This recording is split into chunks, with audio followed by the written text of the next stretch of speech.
Hello friend, welcome to my YouTube channel IV study. आज का हमारा टॉपिक है संविधान की प्रस्तावना, जिसमें हम देखेंगे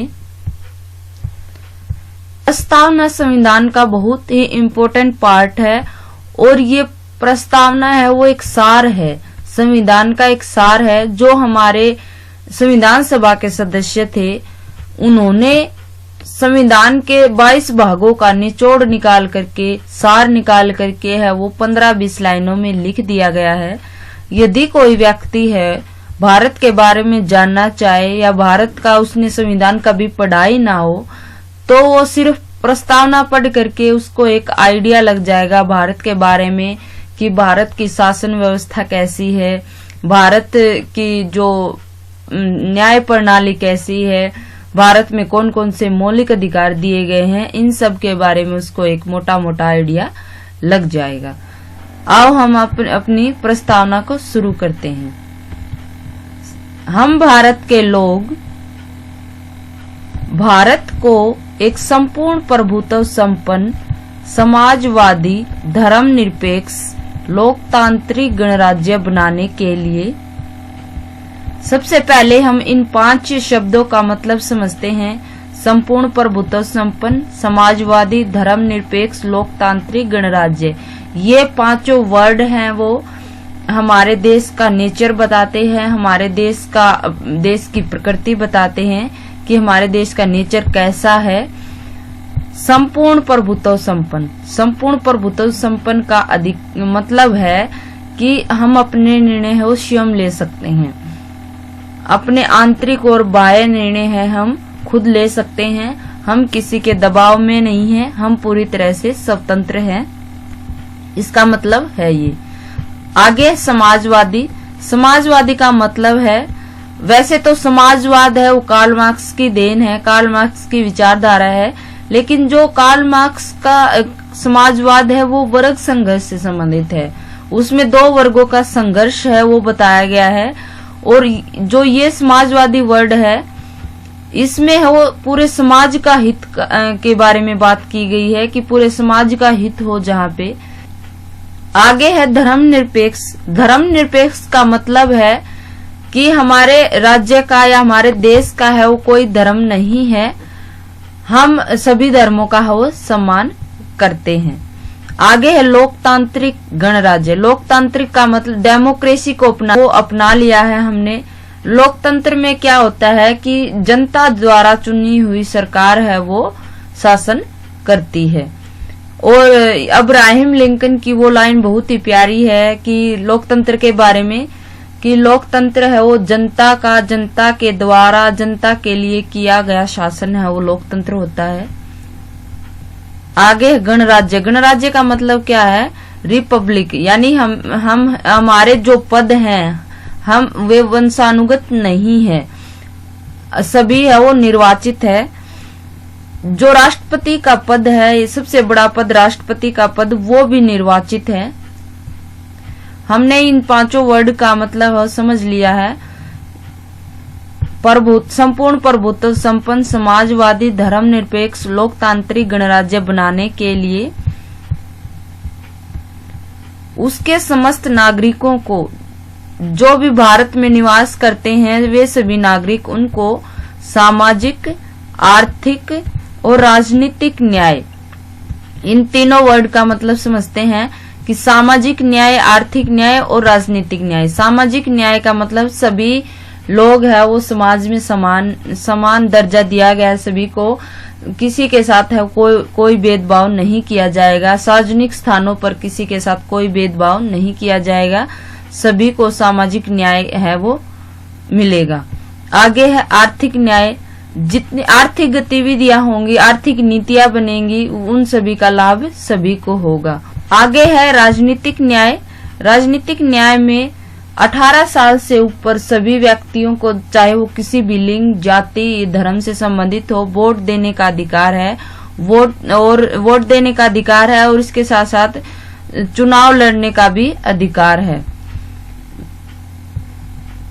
आगे है विचार, अभिव्यक्ति, विश्वास, धर्म और उपासना की स्वतंत्रता। यानी सभी व्यक्तियों को अपने विचार अभिव्यक्त करने का, अपने विचार है वो प्रकट करने का अधिकार है, अपने विचार है वो बता सकते हैं। विश्वास, धर्म और उपासना की स्वतंत्रता, किसी भी धर्म को अपना सकते हैं, उपासना कर सकते हैं, प्रार्थना कर सकते हैं, सभी की स्वतंत्रता है। आगे है प्रतिष्ठा और अवसर की समता। प्रतिष्ठा और अवसर की समता है सभी को। पहले क्या होता था ब्रिटिश राज में, अंग्रेजों के टाइम में, कि उपाधियां दे दे करके जो उच्च वर्ग थे उनको उपाधियां दे दी जाती थी और फिर उनको अपने अधीन है वो कर लिया जाता था। उपाधियां दे करके वे अपने आप को वो सर्वशक्तिमान समझने लगते थे या फिर वे अपने आप को उच्च वर्ग का समझने लगते थे। तो अब जो संविधान सभा के सदस्य हैं उन्होंने क्या किया, जो उपाधियां हैं उनका अंत कर दिया, उपाधियों का अंत और अवसर की समानता, यानी सभी को अपॉर्चुनिटी दी जाएगी, सभी को अवसर दिए जाएंगे, मौके दिए जाएंगे, अवसर की समानता है। प्राप्त करने के लिए उन सब में व्यक्ति की गरिमा और राष्ट्र की एकता और अखंडता को सुनिश्चित करने वाला बंधुत्व बढ़ाने के लिए उन सब में क्या करे, व्यक्ति की गरिमा और राष्ट्र की एकता, यानी जिससे राष्ट्र की एकता बढ़े, अखंडता बढ़े, ऐसे कार्य करने के लिए, सुनिश्चित करने वाला बंधुत्व बढ़ाने के लिए, यानी हमें ऐसे कार्य करने हैं जिससे बंधुत्व बढ़े, भाईचारा बढ़े। दृढ़ संकल्प होकर अपनी इस संविधान सभा में आज दिनांक, इसमें तारीख भी दी गई है 26 नवंबर 1949 ईस्वी को। यानी यदि कोई व्यक्ति कह दे कि संविधान कब लागू हुआ, इसका क्या प्रमाण है कि संविधान लागू हो गया, तो ये इसमें टाइम डेट दी हुई है कि 26 नवंबर 1949 ईस्वी को एदत द्वारा, यानी हम सभी द्वारा इस संविधान को अंगीकृत, अधिनियमित और आत्मसमर्पित करते हैं। इन तीनों वर्डों का मतलब समझते हैं। सबसे पहले हम इस वर्ड का मतलब समझते हैं अंगीकृत करना। अंगीकृत का मतलब होता है अडॉप्ट करना, अपने परिवार का सदस्य बना लेना। प्रैक्टिकल लाइफ में देखे, कोई चाइल्ड अडॉप्ट करते हैं, यानी उसको अपने परिवार का सदस्य बना लेते हैं, उसकी सारी जिम्मेदारी है उन पर आ जाती है। यानी हमने भी संविधान को है वो अडॉप्ट कर लिया है, अपना लिया है। अधिनियमित करना, अधिनियमित का मतलब हम उसके अनुसार अपने आप को नियमित करते हैं, उसके अधीन करते हैं, यानी किसके, संविधान के अधीन कर लिया है हमने अपने आप को। आगे है आत्म समर्पित करना, अपनी आत्मा को समर्पित कर दिया है। संविधान को है हमने अपनी आत्मा को समर्पित कर दिया है। आत्मा के लिए कहा जाता है कि आत्मा अमर है, अजर है। हमारा जन्म होता है, मृत्यु होती है, उसके बाद पता नहीं क्या होता है, लेकिन जो हमारी आत्मा है वो अमर है, अजर है। और इसी तरह हमारा जो संविधान है वो भी अमर है, अजर है, पीढ़ी दर पीढ़ियां है वो संविधान चलता रहेगा। उसमें संशोधन होते हैं, संशोधन से एक संविधान में नया रूप आता है और संशोधन अच्छे वाले संशोधन हुए हैं। डेवलपमेंट की ओर जाने वाले या विकास की ओर जाने वाले संशोधन हुए हैं। आगे हम देखते हैं, इसमें ये वर्ड है उनके मतलब बताए गए हैं अलग से। प्रभुत्व संपन्न का अर्थ है भारतीय सीमा के अंदर भारत सरकार सर्वशक्तिमान है, यानी जो भारतीय सीमा उसके अंदर जो भारत सरकार है वो सर्वशक्तिमान है, अपने निर्णय ले सकते हैं। आगे है धर्मनिरपेक्षता। धर्मनिरपेक्षता का अर्थ है राज्य अपनी ओर से किसी धर्म को प्रोत्साहित व हतोत्साहित नहीं करेगा, यानी ना तो वो उसको बढ़ावा देगा ना ही उसको हतोत्साहित करेगा, उसका अपमान भी नहीं करेगा, यानी सभी धर्मों का हम सम्मान करेंगे। लोकतांत्रिक का अर्थ है जनता के प्रतिनिधियों का शासन या जनता द्वारा चुनी गई सरकार होती है।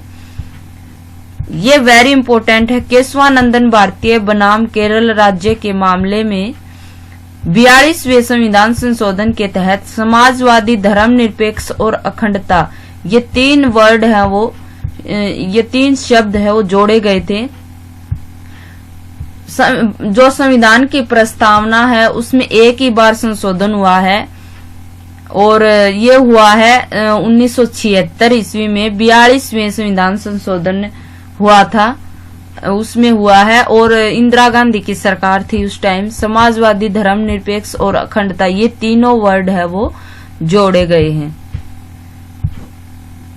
आगे है संविधान निर्मात्री के उद्देश्य के विचारों का सार है, यानी जो संविधान निर्माण का उद्देश्य क्या था हमारा, उसका एक सार बता दिया गया है। किसमें? प्रस्तावना में। प्रस्तावना को उद्देशिका, प्रेम्बल भी कहा जाता है। इंग्लिश में प्रेम्बल कहते हैं और उद्देशिका भी कहते हैं। उद्देशिका क्यों कहते हैं? इसका आधार उद्देश्य प्रस्ताव को माना जाता है। उद्देश्य प्रस्ताव रखा गया था जवाहरलाल नेहरू के द्वारा, उसी के आधार पर इसको उद्देशिका भी कहते हैं। उद्देश्य प्रस्ताव के बारे में 2 लाइनें हैं कि यह कब रखा गया और पारित हुआ। रखा गया था 13 दिसंबर 1946 को और पारित हुआ 22 जनवरी 1947 को। ये पूछे गए क्वेश्चन है कि उद्देश्य प्रस्ताव है वो कब रखा गया था और पारित कब हुआ था? 22 जनवरी 1947 को। आगे है प्रस्तावना। प्रस्तावना की परिभाषा है वो ऑस्ट्रेलिया के संविधान से ली गई है और इसका व्यवहारिक स्वरूप अमेरिका से लिया गया है। 2 अलग अलग बातें हैं। इसकी परिभाषा तो ली गई ऑस्ट्रेलिया से और इसका व्यवहारिक स्वरूप है वो लिया गया है अमेरिका से। संविधान राष्ट्र व शासन प्रणाली का आईना है, यानी हमें एक सार पता चल जाता है प्रस्तावना से। और प्रस्तावना संविधान का दर्पण है। जो बातें हैं वो संविधान में लिखी गई है वो प्रस्तावना में भी लिखी गई हैं, यानी संविधान का वो दर्पण है।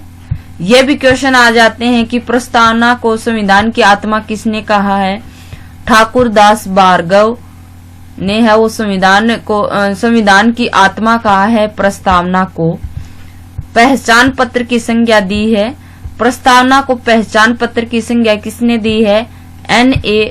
पालखीवाला ने पहचान पत्र की संज्ञा दी है प्रस्तावना को।